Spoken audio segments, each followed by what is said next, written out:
Fala pessoal, sejam muito bem-vindos ao curso de revisão de questões do TEC 2021. Eu me chamo Anderson Luiz e dando continuidade ao módulo de ciência cardíaca aguda e crônica, a gente vai ver neste vídeo duas questões da prova do TEC de 2019 e o assunto novamente está aí, ó, tratamento farmacológico da insuficiência cardíaca. É um assunto muito recorrente, muito frequente na prova do TEC. A gente já viu aí outras questões falando aí do tratamento farmacológico da insuficiência cardíaca e eu tenho certeza que você vai encontrar algumas questões desse assunto na sua prova agora de 2021.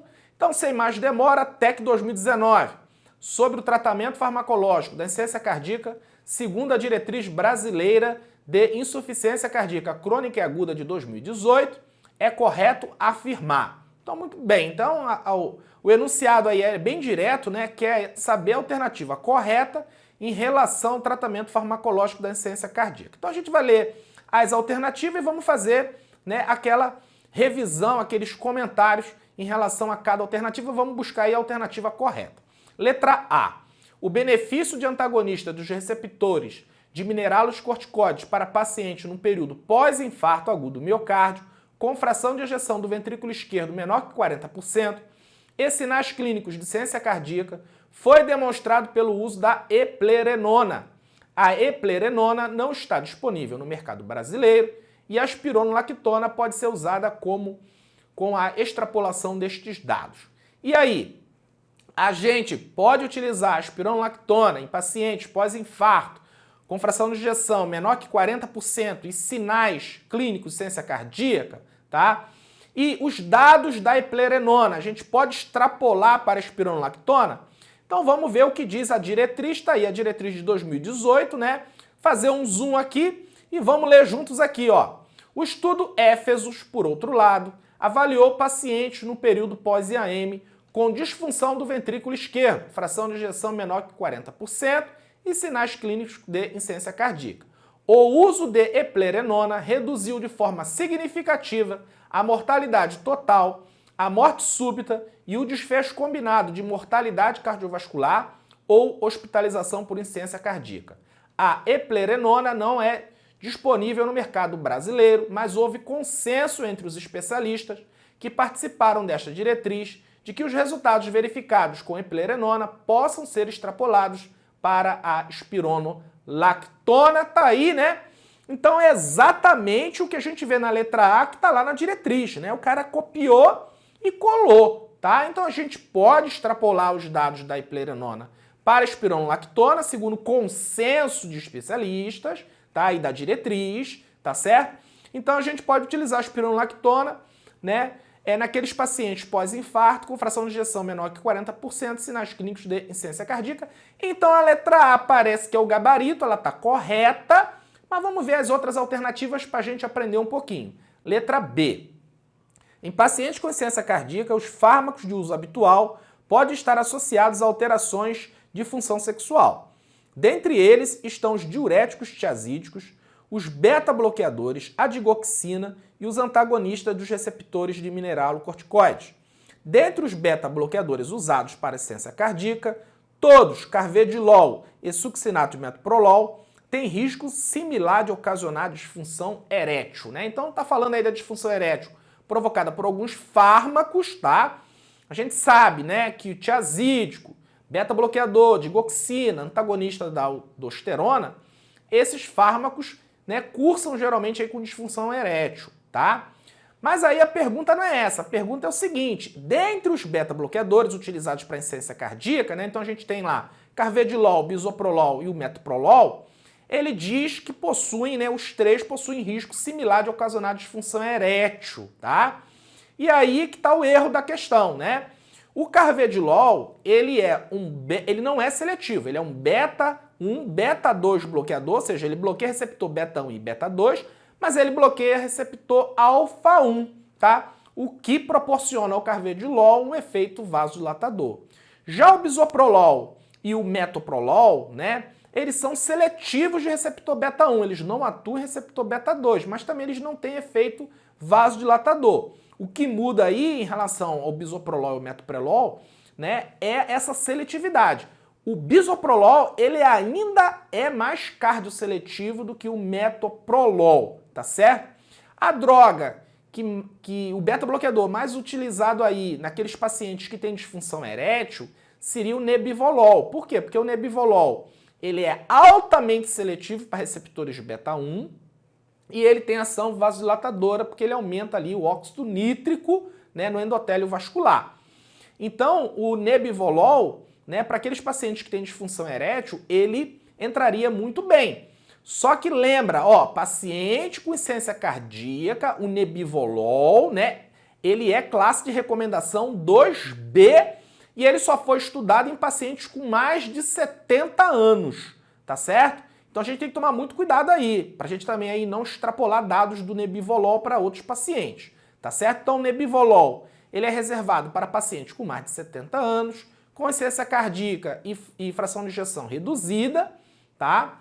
E ele é grau de recomendação 2B, enquanto que o carvedilol, o bisoprolol e o metoprolol é classe de recomendação 1, tá? Então tem só atentar para esses detalhes. Mas assim, os beta-bloqueadores, eles diferem entre si em relação ao risco de ocasionar disfunção erétil. Então a letra B está errada, a gente corta a letra B.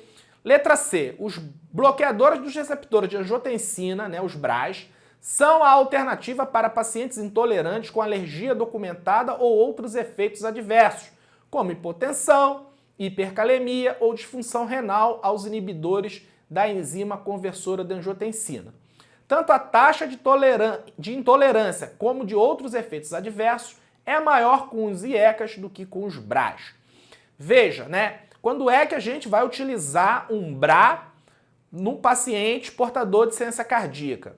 É naquele paciente que é intolerante ao IECA, né? Aquele paciente que, por exemplo, apresentou angioedema, apresentou tosse seca, né? Aí a gente usa o BRA. Agora, se o paciente apresentou hipercalemia ou disfunção renal com inibidor da ECA, ele vai apresentar também com BRA, tá? Então a gente não pode utilizar o BRA caso o paciente apresente, né, hipotensão, hipercalemia ou disfunção renal. O BRA também ele é contraindicado. Então a letra C está errada, a gente corta. Letra D.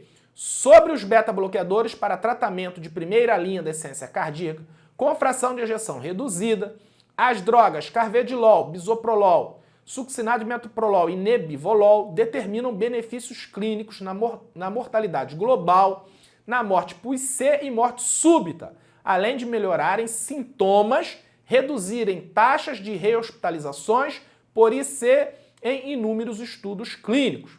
Veja só, a gente acabou de falar do beta-bloqueador, né? Eu disse assim, ó, o nebivolol, ele deve ser utilizado somente para aqueles pacientes com mais de 70 anos, pacientes idosos, tá? E é classe de recomendação 2B, tá? Ele é classe de recomendação 2B. Por quê? Porque apesar dele ter reduzido mortalidade e reduzido também rehospitalizações, né? Se for analisar a mortalidade isoladamente, né, o impacto não é tão grande, tá?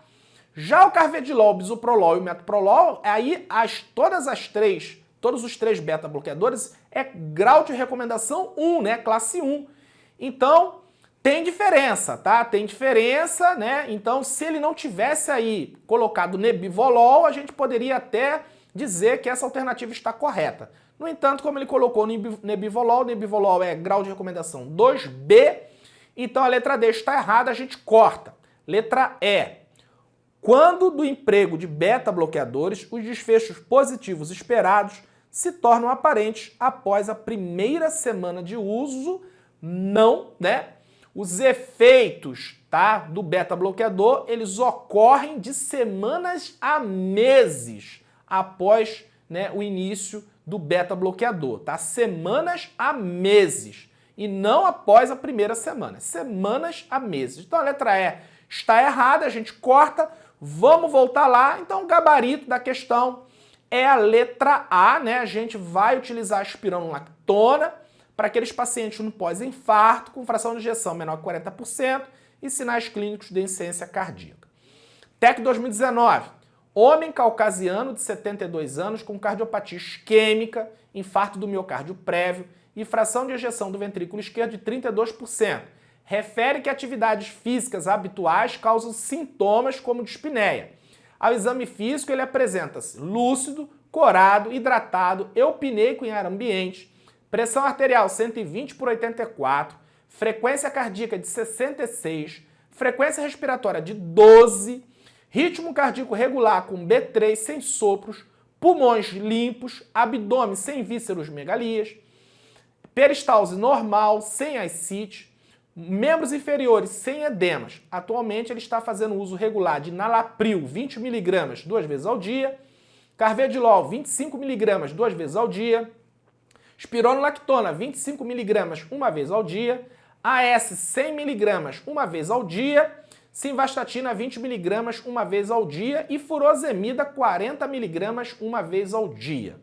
Conforme as recomendações das diretrizes de ciência cardíaca crônica 2018, qual a melhor opção terapêutica com o objetivo de redução de mortalidade, tá? Então aí, ó, caso clínico, né? Homem caucasiano, 72 anos, ele tem aí uma cardiopatia isquêmica com fração de ejeção reduzida, 32%, tá? Ele tem queixa, né? Ele refere que nas atividades habituais ele tem sintoma como dispneia, então se nas atividades habituais ele tem sintomas como dispneia, então ele é classe funcional 2, classe 2, tá? No exame físico ele está com uma pressão boa, frequência cardíaca de 66, frequência boa, frequência respiratória boa, na ausculta ele tem aí uma terceira bulha, mas os pulmões estão limpos, né? Abdômen sem visceromegalias, peristalse normal, sem ascite, sem edema, está fazendo uso de carvedilol, espironolactona, enalapril, simvastatina, AS e furosemida, tá? Ele quer saber qual a opção terapêutica com o objetivo de reduzir mortalidade, então vamos ver aí as alternativas. Vamos fazer o seguinte, vamos começar de baixo para cima, tá? Então, letra E. Não fazer modificações, pois o paciente já está em uso de tratamento pleno. Veja, ele está lá com o inibidor da ECA, está com beta-bloqueador, está com antagonista de mineralocorticoide, né? Ele está com a S-estatina, né? No entanto, ele tem o quê? Ele tem, né, dispneia nas atividades habituais dele, tá? Então, se ele tem dispneia nas atividades habituais, a gente precisa otimizar um pouco o tratamento, né, farmacológico desse paciente para melhorar aí esse sintoma nas atividades habituais, tirar ele da classe 2, colocar em classe 1, tá? Então a letra E está errada, a gente corta a letra E. Letra D, adicionar ivabradina para melhor controle de frequência cardíaca. Ó, a ivabradina ela só está indicada para aquele paciente que tem dose otimizada de beta-bloqueador, que está com o tratamento clínico todo otimizado e tem frequência cardíaca de repouso maior que 70, tá? No caso do nosso paciente, lembra a frequência cardíaca dele? Era de 66. Então não tem que adicionar ivabradina para esse paciente porque não vai ter melhora aí de mortalidade. Então a letra D está errada, a gente corta. Letra C, aumentar a dose da espironolactona para 50 mg por dia. Veja só, ele está com 25 mg de espironolactona. Aumentar para 50 mg por dia não vai, né, melhorar a questão da mortalidade dele, tá? E não vai também melhorar sintoma. Então o que a gente faz? A gente tem que ir por outro caminho, né? Não aumentar a dose da espironolactona, então a letra C está errada, a gente corta. Letra B, adicionar hidralazina ao esquema em uso, né? Em relação à insuficiência cardíaca, né, nos pacientes afrodescendentes, a gente pode associar, né, o nitrato com hidralazina naquele paciente que está com o esquema já pleno, né, e ele se mantém sintomático, tá? Agora, paciente caucasiano, né, que a questão diz que ele é caucasiano, e adicionar somente hidralazina não vai mudar absolutamente nada, então a letra B está errada, a gente corta. Letra A, trocar o enalapril por sacubitril valsartana. Exatamente isso, né? A gente tem aí estudos, né? O Paradigm, que mostrou que, comparado ao enalapril, sacubitril valsartana reduziu mortalidade total, mortalidade cardiovascular, reduziu rehospitalização. Então é uma excelente, né? Uma excelente mudança aí trocar o enalapril por sacubitril valsartana para ver se esse paciente melhora um pouquinho essa classe funcional dele e também reduzir aí mortalidade geral, mortalidade cardiovascular e também rehospitalizações. Então, gabarito da questão, letra A. Muito bem, chegamos ao fim de mais um vídeo, né? A gente viu aí duas questões da prova do TEC de 2019, assunto tratamento farmacológico da insuficiência cardíaca, assunto recorrente, tá? Se prepare, porque na sua prova, certamente, você vai se deparar com esse assunto. Espero que você tenha gostado, forte abraço e até a próxima!